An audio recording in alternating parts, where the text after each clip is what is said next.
राम राम दोस्तों। आज मैं आपके लिए लेके आया हूँ मकर लग्न वालों के लिए 2023 का सितंबर महीना कैसा रहेगा। तो चलिए शुरू करते हैं। जहां तक मैं देख पा रहा हूँ आपके सेकंड हाउस में शनि है और शनि आपका जो है वक्री पोजीशन में है। तो आपको थोड़ी सी जिंदगी आपकी थोड़ी सी स्लो डाउन कर गई होगी और इसके लिए मैं आपको उपाय दूंगा कि आप रास्ते में चलते हुए भिखारी को पैसे दीजिए। उसके अलावा शनि के मंदिर आप जाके आइए। उसके अलावा महादेव के मंदिर भी जा सकते हैं, उससे आपको फायदा मिलेगा।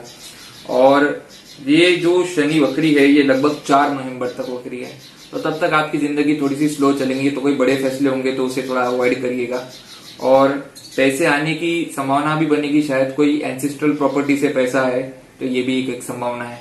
इसके बाद हम बात करते हैं, आपके चतुर्थ भाव में राहु और गुरु फिलहाल जमा है, लेकिन अब गुरु वक्री हो गए और राहु और गुरु जो है साथ में रहने की वजह से आपको धन संबंधित दिक्कतें जो है अब वो थोड़ी दिक्कतें जो आ रही थी, उसके अलावा आपके घर में भी झगड़े हो रहे थे और बाकी चीजें हो रही थी।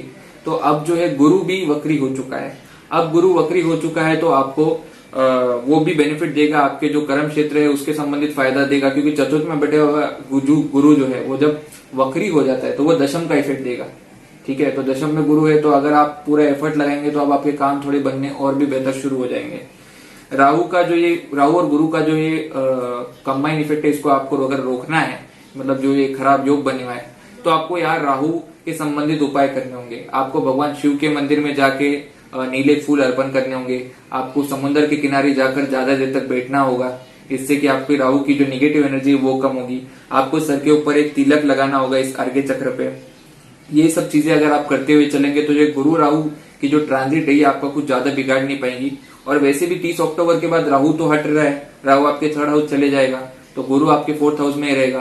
तो तब तक जो है बहुत बड़े कोई डिसीजन होंगे तो उसको थोड़ा सा अवॉइड करिए, तब तक कोई मेजर बड़े डिसीजन ना ले। इसके बाद हम बात करेंगे शुक्र आपके 7th हाउस में। अब शुक्र अगर आपके 7th हाउस में फिलहाल और वो कर्क राशि में है, और ये राशि शुक्र के लिए उतनी कोई अच्छी राशि नहीं है।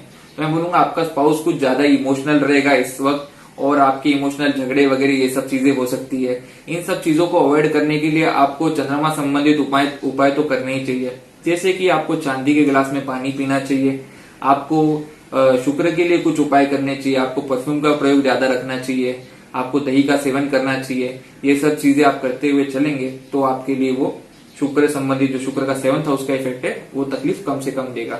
उसके बाद हम बात करते हैं जो आपका बुध है। आपका बुध जो है वो लगभग सिंह राशि में, आपका बुध फिलहाल 8म भाव में।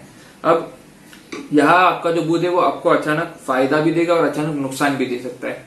यहाँ पे जो आपका बुध है वो आपका 8म भाव में है। बुध आपका 8म भाव में रहने की वजह से वो अचानक फायदा भी आपको दे सकता है और अचानक लॉसेस भी दे सकता है। तो इस वक्त आपको जो डिसीजन है वो बहुत ही सोच समझ के लेने पड़ेंगे। और ये बुध जो यहाँ है जुलाई 25 से है और अक्टूबर 19 तक रहेगा। अक्टूबर 19 के बाद ये अपने 9वें भाव में चले जाएगा। 9वें भाव में जो है कन्या राशि है, कन्या राशि खुद इसकी ही राशि है। तो अक्टूबर 19 के बाद में आप लोगों का फ्यूचर बहुत ही ब्राइट दिखता हो, आपकी चीजें वर्क करनी शुरू कर देगी। तो ये महीना आपको बहुत ही पेशेंटली निकालना पड़ेगा, ये मुझे दिखाई देता है। इसके बाद अगर मैं बात करूं इसकी क्या बोलेंगे अपने सूर्य की, तो सूर्य आपका स्टार्टिंग में तो सिंह राशि में रहेगा। तो आपको अगर कुछ एंसिस्टर प्रॉपर्टी वगैरह चाहिए तो सितंबर 15 तक आपको काफी मदद मिलेगी। सितंबर 15 के बाद जब सूर्य आपके 9वें भाव में जाएगा तो आपको भाग्य संबंधित कोई दिक्कतें दे सकता है, ट्रैवलिंग बढ़ा सकता है और भी कई चीजें हो सकती है। अगर हम जाते हैं मंगल की तरफ, तो मंगल आपके 9वें भाव में है। अब मंगल आपका चतुर्थ का लॉर्ड है। मंगल आपका चतुर्थ का लॉर्ड है, तो चतुर्थ का लॉर्ड 9वें में है फिलहाल, और यानी अपने मामा से आपको कुछ भाग्य में मदद मिल सकती है।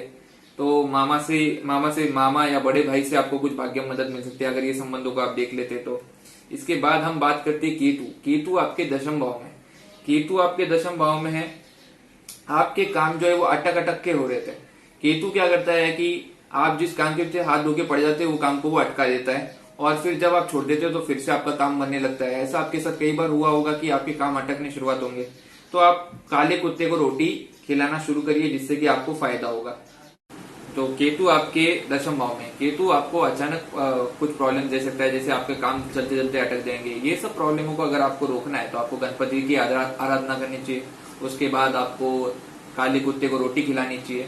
ये सब चीजें करते हैं तो आपका केतु जो है वो अच्छा रहेगा और आपको कुछ अच्छे परिणाम दे सकता है। आपको मेडिटेशन करना चाहिए ताकि आपका इंट्यूशन अच्छा रहे। इंट्यूशन अच्छा रहेगा तो आपके काम में और तरक्की देखने को मिलेगी। और अब जो गुरु का वक्री होना जो है वो भी केतु को मदद करेगा। दशम भाव में गुरु के एस्पेक्ट या गुरु का जो एक तरीके से जो इम्पैक्ट गिरेगा वो बहुत ही पॉजिटिव गिरेगा।